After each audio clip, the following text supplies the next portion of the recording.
Crime Curious is a true crime podcast that takes an in-depth look into true crime cases through the lens of a trained investigator and former prosecutor turned judge. If you are sensitive to expletives, anatomical descriptions, and accurate descriptions of true crime scenes, this podcast may not be suitable for you.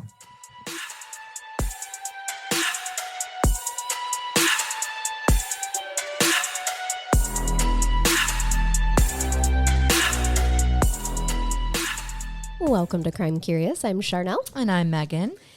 And Megan's bringing us a story today. I'm shaking the bag over here. Shaking the sack. Already. So I need to shake my gree-gree because I'm going to bring you another New Orleans case. Are you? I eventually will give you something other than Louisiana, but when I've been there recently, I sucked up all the information. And I love that you sucked it up and you're spitting it out to us. I'm going to shake my little raccoon bones.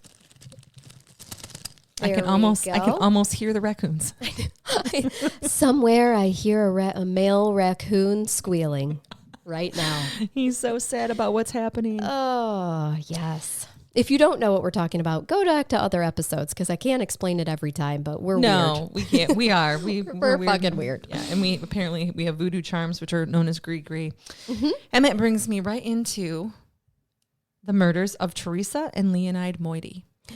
So I've never heard. You haven't. Most people hopefully have not. And I'm going to explain why.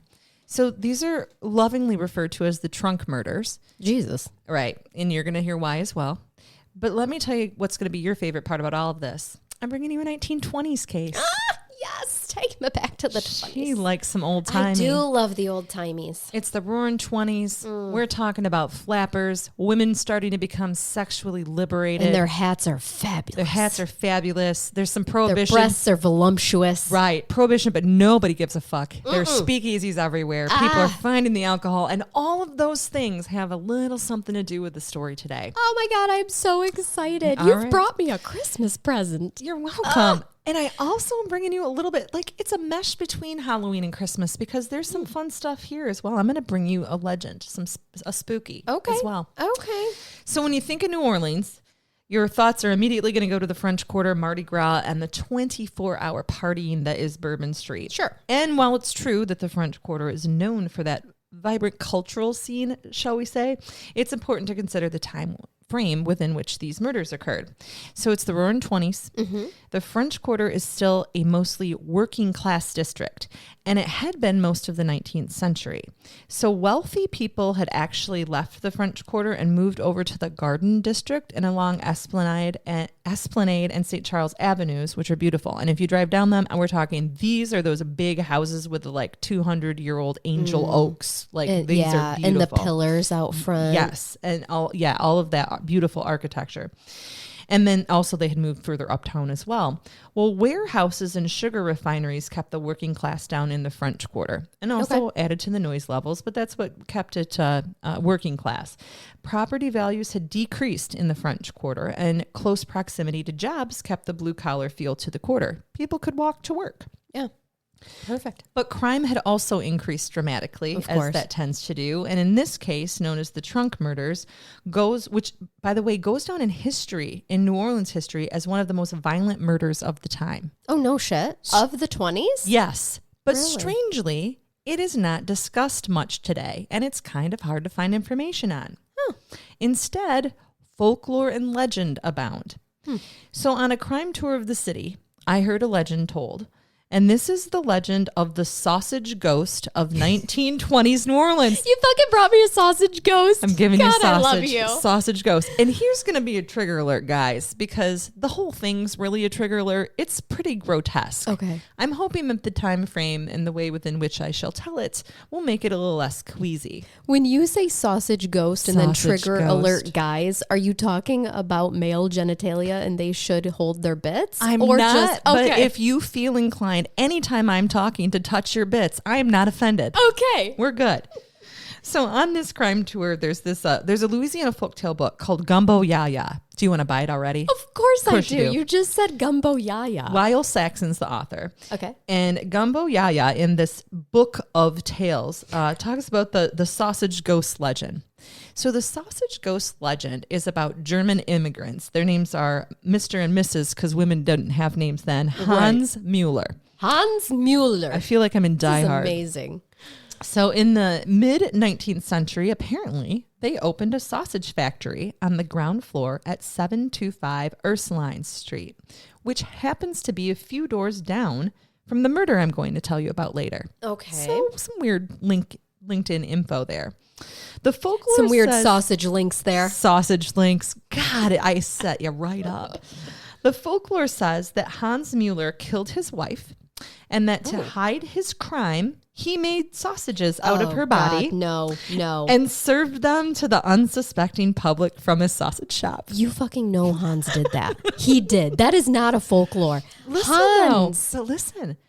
Apparently, his wife was a crone before her time. Oh. And he developed an eye for a sweet young thing. Fucking Hans. When committing the crime, he must have been so impassioned that apparently he pushed his wife into the huge meat grinder in their factory, clothes and all. Just a little whoops. Oops. She tripped. Over her skirts. He was only discovered when a customer bit into a piece of sausage to find that he had bitten into Mrs. Mueller's wedding ring. No! Oh, he didn't even take the jewelry off first? So, Hans. The ghost of Mrs. Mueller is rumored to haunt the shop and was said to have haunted her murderer husband to the point of insanity. I love her. Lyle Saxon, the author of Gumbo Yaya, quotes, "One night soon after, he heard a thump, thump, thump around his boiler vat.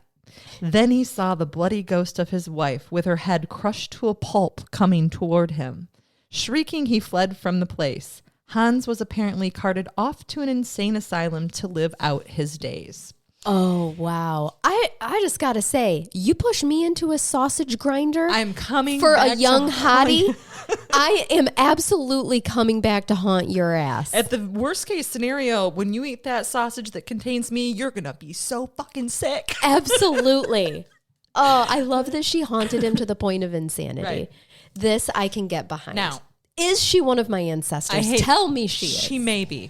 But I'm going to break your heart now just for a minute. Okay. Because searching archives, there are no Muellers, no sausage company, no grisly deaths. However, some have tried to link that tale to these trunk murders. And I'm going to let you decide. Okay. Some things will sound familiar and perhaps it's a stretch, but irrespective, we have some real murders here with some pretty similar facts that come into play and murders that became perhaps a perverted folklore opportunity. It is strange that the trunk murders don't get spoken of much, but this folklore does. Folklore that is very similar exists where there's no evidence of same. Right? Okay.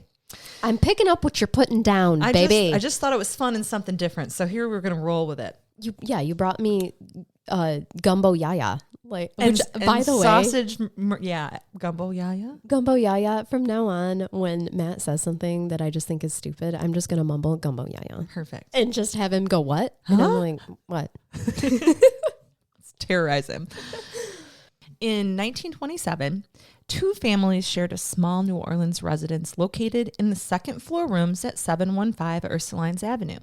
Oh, Ursulines again. Yeah. Really? I said this is 715. 725 was the alleged address of the sausage ghost. I remember. Okay. So 715 Ursulines, that's what it's called, bitch. That's what we're calling it. The occupants. If I'm ever haunted by a ghost, let it be a penis ghost. It's going to be. You know it's going to be. The occupants at 715 Ursulines were Theresa and Leonide Moity, who were married to brothers, Henry and Joseph.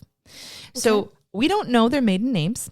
Don't have a lot of information on them, but they did because they were women and they don't matter. No, right? Nope, they do a little eventually. I'm saying for the time. No, me too. Oh, okay. I mean, we come into play. That surprises me.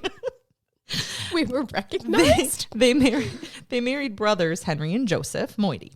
So Theresa and Henry had 3 small children residing with them. Okay. And Joseph and Leonide had 2 children as well.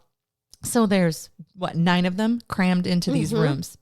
Now, interestingly, at the time these murders occurred, Joseph and the 2 children were actually staying with family outside of the city. Okay. So there's a total of 9 of them at one time in these rooms at 715 Ursulines. Which sounds like hell, by the way. Let me get to the size too. So there is, which is always disappointing. Yes, we always get to the size. There is little known about the early lives of, as I stated, of Theresa and Leonide. Sure. Apparently married to the Moity brothers and hailing from New Iberia, Louisiana. Oh, okay. They moved to find opportunity in the big city of New Orleans. Makes sense.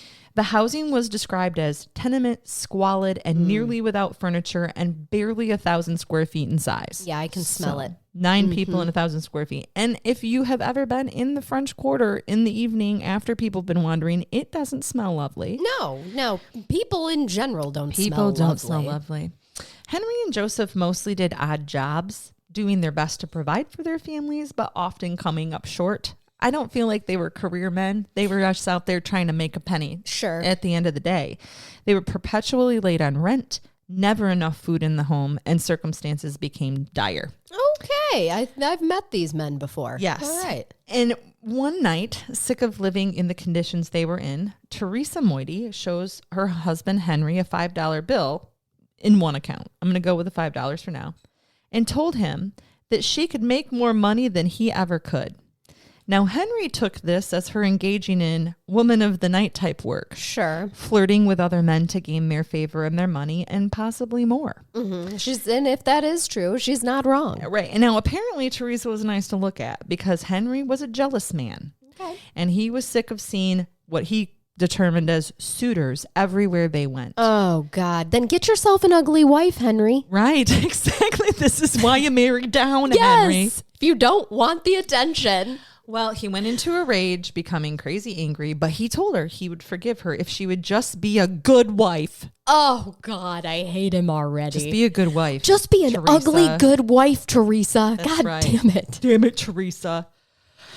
Things had become so bad that Joe, he had left his wife, Leonide, as I indicated. He was convinced that she was running around and took the kids out of the city to go live with family. Oh, okay. And back in New Iberia.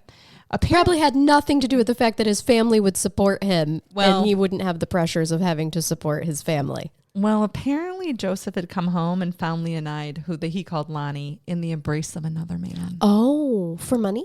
I don't know. Or just for Just says pleasure? in the embrace of another man. Uh-oh. She told him when he found her in this embrace to get the hell out. And he took the daughter and It's a warm son. hug. Get the fuck out. Yeah. Took the daughter. I don't feel like the embrace of another man maybe means a hug. Oh. I mean, I don't know for sure. How but naive of me. I'm throwing that out there as 1920s lingo. So see. now later I plan on going and embracing a man. He takes the daughter and son to go back home to New Iberia to live with his parents. So Leonide, now split from Joe and childless and free, stays with Henry and Theresa and their 3 children. I'm imagining this is super comfortable. And I'm sure. And also probably stays in the embrace of the man. Nope, not so much Henry. Oh, the other man? Yeah, that's Yeah. a distinct possibility with what info I have to present to you. So this is when they apparently began to have a lovely time. And by they, I mean Leonide and Theresa partying it up. And bringing men home when Henry was away. Okay. So Theresa, Henry's wife, actually had a suspected love interest, a Joseph Caruso. And once they were found walking, holding hands. For shame. Walking, holding hands. She shouldn't be doing that. She's a married woman. It's true. So unless he was blind. That is the only case scenario where it would be okay. If you're starving, I wouldn't you hold somebody's hands for $5? Yes. Well, $5, by the way, is $70 today. Oh, yeah. I'll hold your hand for $70. Heck yeah, Daddy. That's exactly what's going to happen. Especially if I'm hungry. Right. Wait until we go to a podcast conference. You may hold our hands for $70. So it's like a kissing booth, only less With germs. Oh, shit. That's funny. So Henry, the day that the $5 bill was flashed in front of his face, put himself to work, walking the streets and trying to get business for a sign painting venture. Okay. He's like, I got to make some money. For sure. Or this bitch is going to leave me. Yeah. So he sounds like one of those guys with big dreams and no money to accomplish them. He's got all the ideas. Same, man. Same. Got it. Yep. When he got back to the home, He found Theresa and Leonide packing all of their belongings. Uh-oh. He said that they taunted him, saying they were going to quote unquote set up shop, which of course he took to mean they were going into the sex business. Right. So they're going to set up their sex shop. Well, $5 a pop. Yeah. Vulva's open. I get it. Vulva's open. Well, when Henry went back out on the street in the French Quarter, he took to doing what the French Quarter is now known for, engaging in the drink, slurping the hurricanes, and the voodoo punch. And flashing for beads. And apparently, I don't think they had beads then, and I wouldn't have thrown. I think all the beads were back with Theresa and Leonide. I think you might be right. So he apparently went for the first time, it was reported, to a speakeasy and quote unquote fell into a whiskey jug. For the first time. It was noted specifically for the first time. Yes. So I'm sure he had never partaken before. Now remember, this is during the height of Prohibition, but alcohol, not hard to find in New Orleans. No, I'd like to think that my ancestors ran a speakeasy. I'd be disappointed if they didn't. Mine were burned at the stake in Salem, so yours can certainly own a speakeasy. Yeah. Miss Kitty's. And yes, someone tell me somewhere a great-grandmother was a brothel owner. Has to be. It's in my bones. It's in something. So, I have like the dullest, chillest life, by the way, for someone who talks like seriously. Oh, I know. I got married young, had babies young. Like, same. I'm so boring, but I like to think that somewhere down the line I could have been a madam or a speakeasy owner. It's never too late, Charnell. Don't be Henry. Follow through with the plans. Follow the dream. Follow the dream. So Henry was reported to have fallen into conversation with the bartender and ended up buying a sugarcane machete. Do you know what a sugarcane machete is? No. So when we show our listeners here, I'll show you a picture, but it is like a very long, almost like a cleaver. Well, you said machete. Well, on a machete, we get used to the ones that you go out and whip the bushes sugar down cane, with. and yes, actual sugar cane. Right. Yep. So this is a machete that literally would have been used to cut sugar cane, and sugar cane is tough. This makes sense. Bamboo-y. Like this is a strong. I'm picturing it now. Implement. It took me a second to get there, but I'm following you now. She's picking up what I'm putting down. I am. In New Orleans, even people who were considered of modest means in the 1920s could still afford a housekeeper. And it was often Are you fucking kidding me? No, seriously. I can't, and I want to. Imagine you're probably coming through getting paid, a quarter or something, and they're cleaning like all the rooms in a whole house where people are just renting rooms out, okay? Yeah. But it wasn't uncommon to have a cleaning lady for the rooms in the quarter. And on the morning of October 27th, 1927, Nettie Compass arrived to clean the Moity's apartment and was met with a gruesome, bloody, and frankly shocking scene. Uh-oh. She steps into a pool of blood, and this, freaking her out, causes her to run from the apartment. Sure. So 2 men arrive to assist her, reportedly insurance men, strangely enough. Just walking around, knocking on doors, asking if they want to buy insurance? Why not? And it seems very 1920s. It is. I'm just an insurance man walking the streets. Hello, Dal. Want to buy some life insurance? Hello, governor. Yeah. They're wearing cute hats. They too. are. They have to be. So you have these insurance men and then this George William Healy. Now, one recollection indicated and actually referred to him as the New Orleans superintendent of police, but they are wrong because I researched it and Healy was actually a local reporter. Oh. In fact, so the people that come in to assist Nettie are 2 insurance men and George William Healy, a reporter. And not only am I positive that he was a reporter, but I found his 1976 memoir entitled The Southern Journalist. Oh, yeah. A Southern journalist. So okay. Healy's a Southern journalist who in 1976, so he lived quite a while, wrote a memoir, and he described the bloody scene that he walked into so he's in like, 1927. She happens to run into him and he's like, hey, hot off the press here, you say, what do you got? Yeah. Dude, isn't it? That is interesting. Just so happens to run into a reporter being the first person she sees out there. But you're also in the French Quarter, over in this area, there are little newspapers and stuff. Oh, sure. And actually, there's still a relatively big newspaper there, which existed then, I think. So we'll get to that in a minute. In his 1976 memoir describing the bloody scene, he states, "We found red stains on the floor and saw a large trunk in a bedroom partially open." Trigger alert. When I pulled up the trunk lid. Don't pull up the trunk lid. A woman's body, arms and legs that were severed That is part from of the her torso, body. but they were severed from the torso. God. They were kind of stacked in, was exposed. Oh. So this is a woman who no longer has her appendages, and everything is shoved in the trunk kind of to fit. It's a smaller mid-sized trunk. You know, the old like a steamer trunk? Yeah, so they used the trunk for exactly the intended purpose of using a trunk. Yes. To store things neatly. In this case, a human. There was a blood-soaked mattress in a bedroom and a bathroom cabinet dripping with blood, is part of his quote. The bathroom cabinet is dripping with blood? Yes. So Healy borrowed a neighbor's phone.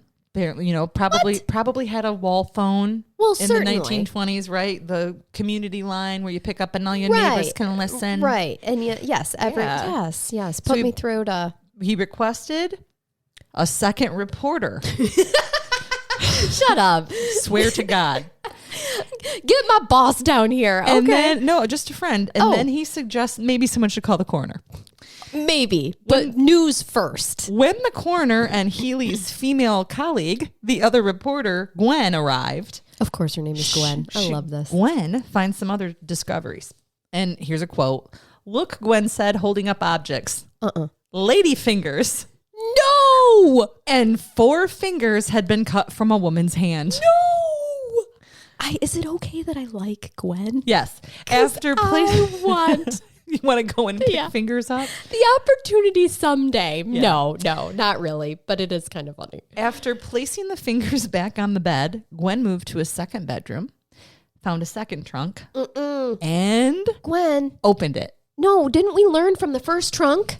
We did. But Don't open the second trunk. Gwen wasn't there for the first trunk. So this was like a jack in the box for her. I mean, I think she knew what was going to be in it, but she wanted the opportunity.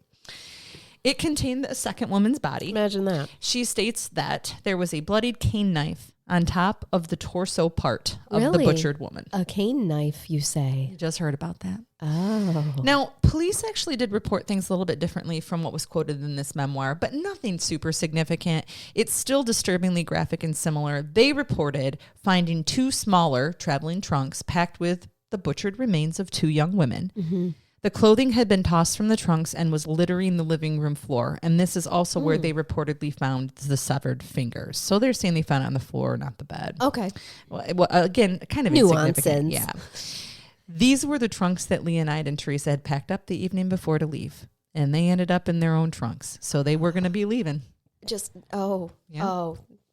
Yeah, not how they intended, though. No, they literally leaving in the trunks. Correct. Yeah, not leaving with the trunks. The severed fingers that were discovered belonged to Henry's wife, Theresa Moity, and her wedding ring was missing. There was still a gold bracelet. Was it found in sausage? No. But close. No. There was still a gold bracelet hanging delicately from the wrist of her arm. If you can picture this. Her arm that is not attached to her body. Oh, that is a detail, isn't it? What's interesting about it, though, is the bracelet's there, but we're missing the wedding ring, girl. Yeah. And there were clumps of hair on the floor. Okay, so this was violent. For sure. The Orleans Parish coroner, Dr. George Rowling, told reporters that he believed the killer or killers had bludgeoned the women with a billy club and then used the sugarcane machete to decapitate them and sever their limbs. Okay. Dr. Rowling found a deep gash in Theresa Moity's back. Just random, this super deep gash. Oh. And that is where they found her gold wedding band. What? Like it didn't accidentally get there, Charnell. There is absolutely no way that you could... No. Nope. Also very disturbing. How do you just here's a good place for this? Yeah. So here's the... Sorry, we could have done with that. Was a great... That was not an added noise. I have no idea. So here's the scene. You've got Theresa and Leonide's clothing and personal effects from the trunk thrown everywhere. There's kids' clothes, lace garments, silk stockings, and beauty creams. Sure. And of note... It sounds like my bedroom. Right. But thrown all over the floor instead because... Those trunks were filled with other things now. Right. And of note, there was a manuscript written in Leonide's hand that was found in a cabinet in her bedroom. Although it contained many grammatical errors, it told a veiled autobiographical story. But I'm going to make you sit on that for a bit in suspense because we're going to get to it later. Okay. After the murders were discovered, the prime suspects immediately became Henry and Joseph Moity. Sure. Joseph immediately turns himself in. He hadn't even been living there. He turns himself in immediately and told investigators that his brother Henry had killed both women. No shit. Joseph told the police that both the couples and all their children had been living in the cramped apartment and that he moved out after catching Leonide with another man. And that they drove each other insane, essentially, because right. they lived in 500 square feet. With 9 people. Right. Mostly children. Neighbors confirmed that they could hear bitter fights about money, infidelity, and there were wild drinking parties with the women and gentlemen callers. So that kind of substantiated what Joseph had stated. Sure. But Joseph left the situation. I feel like he made a good choice. He really tried to remove himself and his children from the bad situation. Good job, Joe. But Joseph had obviously had some contact with his brother or knew that things had deteriorated because he told the police that his brother Henry had fled to Camp Street boarding house, and Camp Street's just a couple streets over from Bourbon Street. Okay. And off near Ursulines as well. And that he was going to plan to board a ship soon. So there with were 2 drunks. Well, he didn't say that. I think he contacted him after he did it. Okay. Because he clearly knew he was on the run. Okay. Joseph knew Henry was on the run. He said he fled to Camp Street. So there were 7 vessels that were supposed to be sailing out of New Orleans that day. They were all radioed, and they were put on notice to look for a dark, bushy-haired man with very dark eyes and a tattoo on one arm of a nude woman with a flower in her hair. Really? It doesn't get more 1920s than this. It does not. Somebody needs to make this movie, by the way. For sure. Because I'm watching it, and I might try out for a part. And radio dispatchers alerted the ship specifically to look for a stowaway passenger, and they described him as tattooed and singularly hairy. I had to put it in. Just let that be a description for me sometime. I don't want to go out as tattooed and singularly hairy. I mean, I'm going to go out as tattooed, but tattooed and smooth as a baby's butt. And sugar waxed all over. Sugar waxed all over. I'm going to be very careful where we go with this conversation now. There was a manhunt that led through swamps and shipboards before on Saturday, October 29th. Henry was pulled from nearby Bayou Lafourche. He had attempted to go onto to sneak his way onto one of the freighters. Okay. But after his tattoo was recognized, the crew delivered him to the Lafourche Parish Sheriff's Office. Lafourche. I love the way that sounds. A friend of mine from NOLA, again, helped me with the pronunciation of that, as well as the next thing on the newspaper here. Lafourche Parish. So he also told me that this is pronounced Times-Picayune. So the Times-Picayune, this is the newspaper. Okay. Went into graphic, and it's still there, by the way. So that's what I find interesting. 1920s, the Times-Picayune is there. That's why it doesn't surprise me that there were news reporters around, because that's how they did is walk around to get their information. Okay. And relatively near to my hotel where I was staying at, in probably a much more modern building, Times-Picayune, right there on the side. I passed by it a number of times. Mm-hmm. So it goes into graphic detail about the murders and pointed out the manner in which the 2 bodies of the women were mutilated and dismembered. And this, they said, indicated a man familiar with this trade. Oh, like a butcher?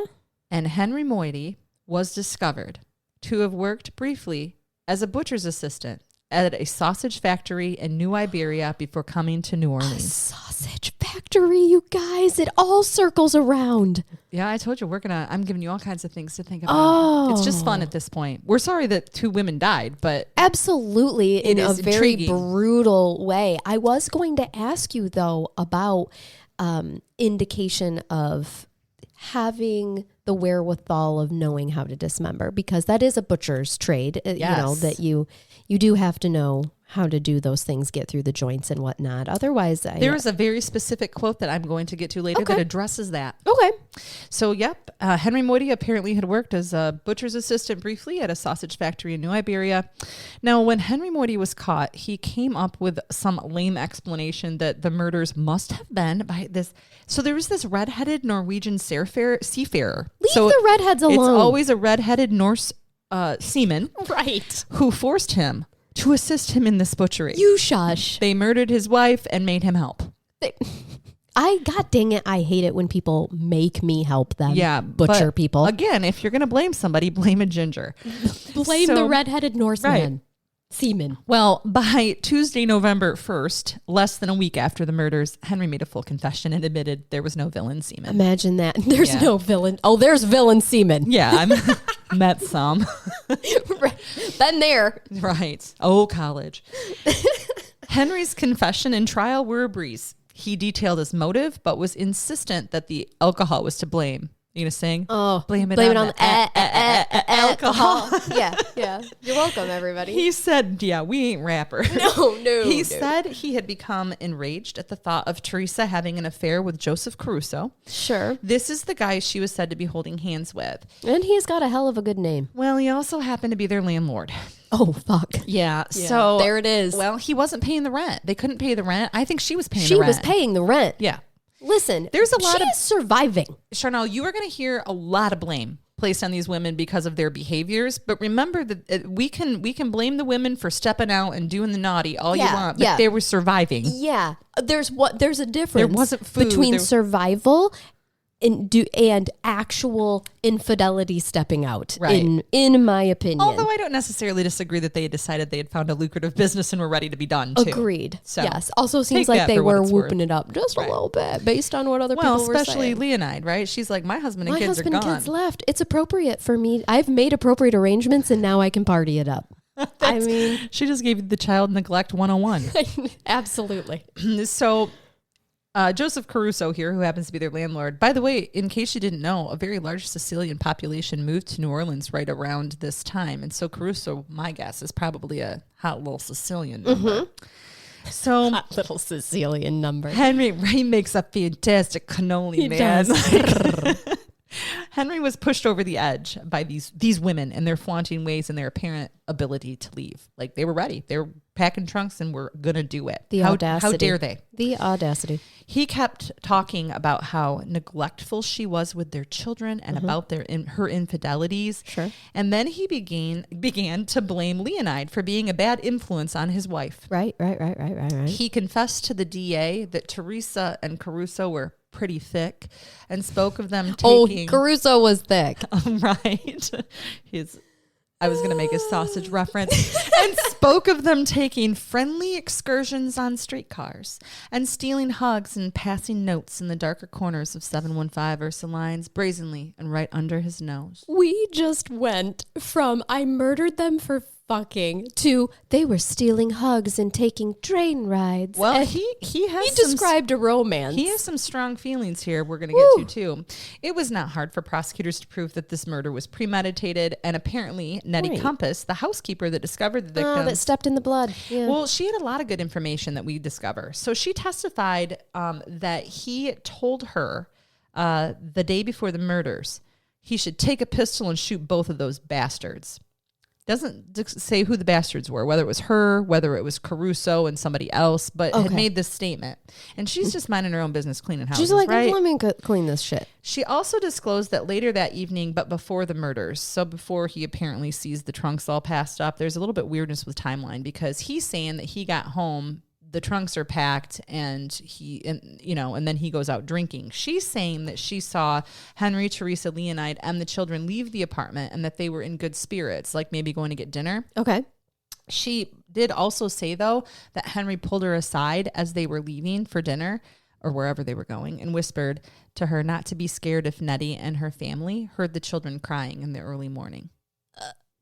So Nettie and her family, the cleaner there, the housekeeper. Does she live? I think she lives there. And I think that's Okay. pretty normal that the housekeeper would live there and then they go around cleaning all of the rooms, the apartments in the building. Makes sense.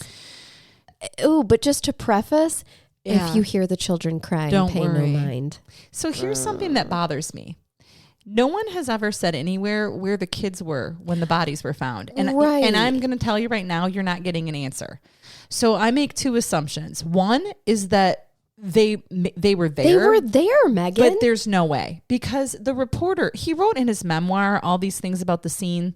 Okay. No, he never said a word about the kids. Okay. I assume that Henry took them because he's gone Yeah. and dropped them off somewhere when he ran from the murder scene. And I'm honestly making the assumption that they were back in New Iberia with the family. With Joseph. But they aren't mentioned, and it bothers me. And perhaps I need to do some more research. If any of you feel like researching more in depth than I did, although I find that highly unlikely. Anyway, I'm being a smart ass. Let me know. Drop me a line and let me know where the kids were. I wonder that. Yeah. So there's no indication that the children were found in the apartment with the butchered women. Thank God for that. Yeah, but I imagine he would probably mention the kids. Well, here's what happens though, and we're gonna hear in a minute about how the murders occur. So this is why I get the distinct impression that I think the kids were there. Okay. I know the kids were there when he murdered them, and then he leaves afterward. Oh my God! And takes them. So at the trial, the parish coroner, that Dr. Rowling, he testified that the killer who decapitated Mrs. Henry Moity was skilled with a knife, so as to know enough not to try to cut through the bone, but to cut through the joint, and that her head had been skillfully removed. Yeah. This is where evidence was presented that Henry had worked as a butcher's assistant. Gotta know where those joints are. Now, you want me to throw a weird one in? Yeah. Now, strangely, so one account is that when this butcher at a New Iberia sausage factory was contacted, he reported that the Moity brother that worked for him was actually named Joseph. Dun, dun, dun. No shit. Yep.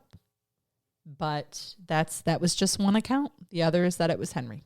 So Henry Moity was convicted of the murders on March 1928 and was sentenced to life in prison. He began his sentence at Louisiana State Penitentiary. I believe that's Angola, by the way, which we've discussed in a prior episode, on July 6th of 1928. I'm going to skip ahead way far before I take us back again. I'm going to skip ahead to 1957 before I jump back, because more about Henry Moity and the murders comes up. In a 1957 letter from a Louisiana State Penitentiary prison warden, Henry must have disclosed or had written some more memoirs.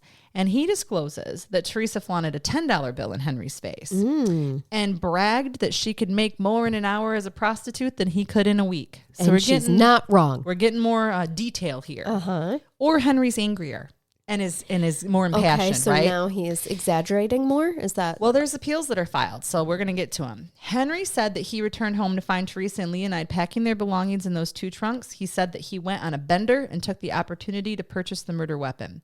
When night fell over the French Quarter and the women and children went to bed, Henry paced and drank and thought about the cane knife that he had purchased, and he admitted in his confession also to the DA that he had considered killing himself and the children, but changed his mind. Fuck. He changed his mind when he thought about Theresa and Joe Caruso sleeping together, doing the dirty. Having the relations. He stood over Theresa while she was sleeping, studied the angles of the knife, and then found himself swinging the knife at her like he was possessed. He had even told the DA before that she didn't say a word or move. She was relaxed and the blood just rushed. Well, of course she didn't say. You cut her head off, man. Well, I think she he did wasn't that gonna after. say He a was whole slashing lot. at first. Oh, is this into her back? I don't know when he did that. I think that was intentional for him to put the wedding ring in. Or it was just deep enough that he was like, fuck this, taking the ring off and shoving it in this. I don't know. He went into Leonide's bedroom, his sister-in-law, and struck her as she fell from the bed that she was sleeping in. So I don't know if he tries to pull her off, but as she's falling, he strikes her. Okay. This is when he states that he cut up the bodies and stuffed the women into the trunks that they had packed with their belongings in to leave him. So back to Henry beginning his life sentence. So apparently he had a lot of freedom and enjoyment in prison for a man who'd committed 2 brutal murders. Who had literally cut up bodies and put them in trunks? Yep. He gets liberties? Well, in 1934, he was made a trustee at the prison and was given responsibility for special assignments, and so he was less guarded. What the fuck is the world? What? Through his whole trial and the time he was imprisoned, he professed that he still loved his wife and even claimed in 1940 on the U.S. Census that he was still married. Years after her death. If love means cutting me up and putting me in a trunk, I want no part of it. Please don't love me. In 1941, he appealed for a pardon, and it was rejected by the governor. In the summer of 1944, prisoner number 18038, Henry Moity, on his way to the post office on a routine trip. He gets to go to the post office? Simply hired himself right up a taxi to take him to Hammond, Louisiana. Well, of course he fucking did. He had just been told he wasn't getting the pardon a few years before, and apparently he is so unguarded. He's a trustee. He gets to take shit to the post office and has all these liberties. So to be a man. 1944. Wow. Routine trip, hires himself a taxi, and he does. It takes him to Hammond, Louisiana. Then in Hammond, he caught the Illinois Central Panama Limited, which is a train, en route to Chicago. Yeah. A man named George Provasti, who was the superintendent of the prison camps, wasn't real concerned and figured Henry would come back on his own. Since he had served 16 years of his sentence and maybe had a chance at getting pardoned due to temporary insanity, because they were still working that intoxicated angle, by the way, at the time he killed Leonide and Theresa. Because intoxication makes you insane. That's the same thing. You are not going to like this case, Charnell. Oh, I already don't. I will have you know that Henry Moity did not come right back. Oh, I bet not. He did not come right back. I'm shooketh with this information, Megan. 2 years later, in 1946, Henry was stopped for suspicious behavior by a police officer in St. Louis, Missouri. With a machete? No. Okay. He was eventually identified and was returned to the Angola prison. Uh-huh. Even though he took himself... Oh, first of all, why are you acting suspicious when you are out, escaped from... You didn't even... We can't even call it an escape. Charnell. He didn't even escape. He had liberties Charnell. to go to the post office and just walk out. Sometimes when you have escaped from prison and you're walking down the road and you see the popo... You act suspicious? You act suspicious accidentally? Involuntarily. Oh, okay. I'm just saying, keep it cool, Henry. Have you ever been speeding and then the police pull up behind you and you are instantly aware of every half mile you might be going over the speed limit, and then you're going under, and then you're like looking at the speedometer and you're like, am I shifting lanes? Honey, I slam on the brakes when I'm not speeding because I saw a police officer. And I'm like, I don't even know why I did that. I'm sorry. And now I'm going way below the speed limit. So Henry is obviously suspicious. He's identified and returned to the prison, which I believe, again, is Angola from what information I have. So even though he took himself on this little 2-year detour from prison, also known as what I will call the Moity vacation, right? The Louisiana Pardon Board recommended his release in 1946, a year after they got him back. I'm sorry, because what is the world? Yeah, that's... Are you serious? I'm serious. He just get like, oh, you know what? You were good for those 2 years that you had escaped prison, and I think that you've done enough time. I think for chopping up 2 women. They're going with this temporary insanity thing, and so as long as your next wife does not cheat on you, well, the public is not in any danger. Here, let me get to that. On March 26th of 1948, Governor Jimmy Davis signed the pardon, freeing him legally. So Henry Moity was free 21 years after killing his wife and sister-in-law. Mm-hmm. Well, setting Henry Moity free almost cost another person their life. After getting out of prison, Henry moved to California and to L.A. He went to La La Land. Wow. Everything's better in La La Land. And at an L.A. hotel, found that his luck in love continued, where he shot his girlfriend, Alberta Orange, in the chest. Aren't we all shocked that he's continued to be violent against his partner? He shoots Alberta Orange in the chest. I heard one person say, or one document said wife, but because her name was Orange, and I assumed that we're still old-fashioned enough to take last names, other ones I took as more accurate with girlfriend. So that he shot his girlfriend, Orange, huh? Alberta Orange in the chest, puncturing her lung and leaving her to suffocate in a hotel room. Oh, she lived. Oh, God. Okay. She lived. Badass bitch. But he was sentenced to 5 years at Folsom Prison. Ooh. For attempted murder and assault with a deadly weapon.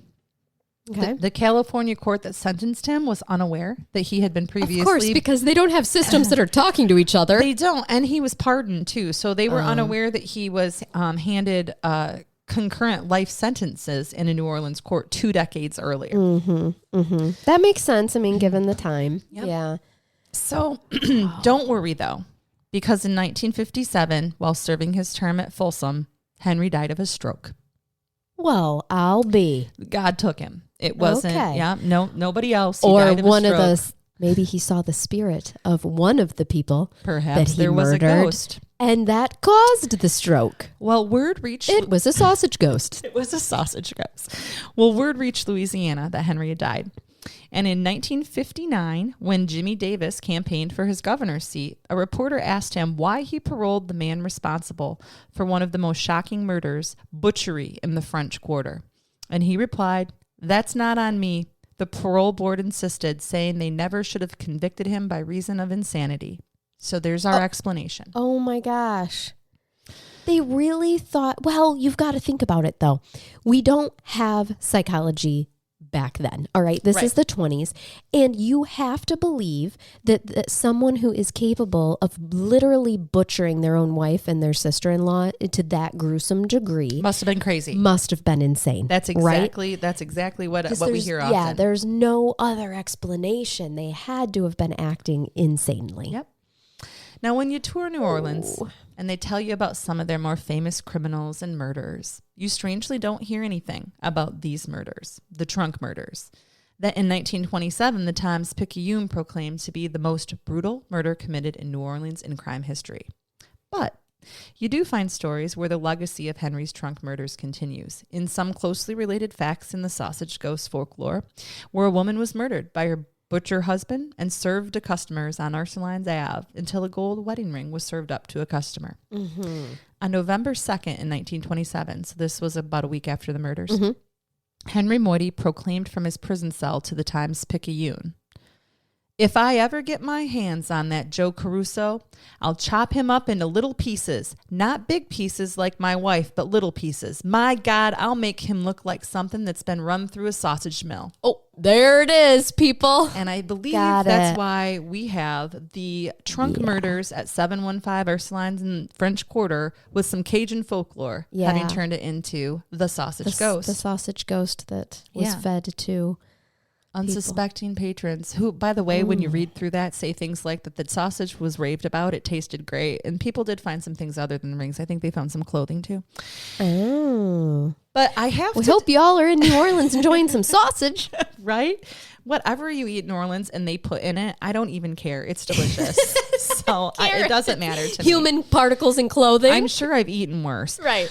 I guarantee it. But I have to leave you with the words of our victim. Okay. So whether anyone likes the actions that these women took, making ends meet, and we've seen it time and time again, they, becoming women of the night, they didn't deserve to be butchered. Oh, no. So much focus in tabloid press talked about the poor husbands and emphasized the infidelities and careless parenting of these women, because apparently the husbands weren't responsible for any of it. No, man can't parent. No, right. Apparently can't hold a job down or pay for rent either.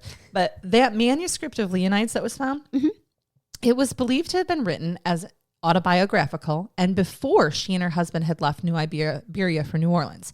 And she had tried to publish it in a popular women's magazine of the time. So it must have meant something to her. She kept it, right? Yeah. So there was a blood-stained rejection slip found at the crime scene, making it all the more sad and macabre. Oh. This cautionary tale is presented as a personal letter and talks about finding joy again after a failed marriage.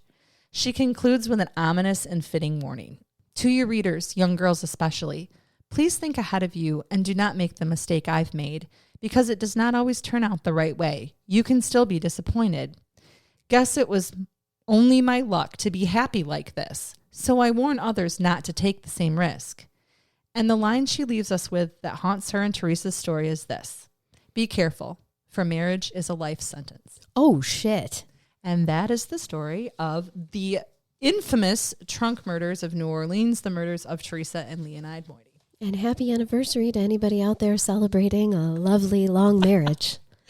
My God. Wow. Did you like it? I loved it. And I appreciate the old timing. We've had some heavy cases lately. I had to do something fun. And I had actually was diving into a different case, also from New Orleans. It'll be the last one that I do for a while. I think I've New Orleans to everybody out, but I like to research when I'm in cities. Right. So let me find you a brain bath here, Charnell. Please bathe me. Are you going to get the trophy? I don't know. I really want the trophy. Yes. If so, the trophy doesn't actually belong to me because I can't even give credit. A friend shared this on Facebook, and look, it's blacked out. Oh, I can't see who posted this. This is anonymous. Okay. Posted by anonymous. I want you to follow the people numbers here. Okay. My mom invited Kevin to Thanksgiving dinner. Kevin is the man my Aunt Cheryl has been having an affair with. Uh-oh. Kevin invited my Aunt Cheryl to dinner at a friend's house, but she said no because she's having dinner with family. Oh. So they're all invited to the same place, right? So Kevin is going to this friend's house alone. This friend's house happens to be my house. My Aunt Cheryl is also having dinner at my house with her husband. Oh. Kevin is my mom's coworker. My Aunt Cheryl met Kevin at a bar when she told my uncle she was working late. No. Kevin, my mom's coworker, showed me a picture of his new girlfriend 2 weeks ago. Aunt Cheryl. Aunt Cheryl. I told my mom to invite Kevin. I can't wait to sit next to Kevin. No. Also, Aunt Cheryl ruined my relationship a few years ago, and I told her to count her days. That day is today. Happy Thanksgiving, everyone. Oh, God. There's your brain back. Thank you. Wow. Family. Am I right? Wow. This is why, the day before Thanksgiving is the biggest drinking night of the year. It is. It is. So for those of you in recovery, do not go out. Nope. Just stay home. Yep.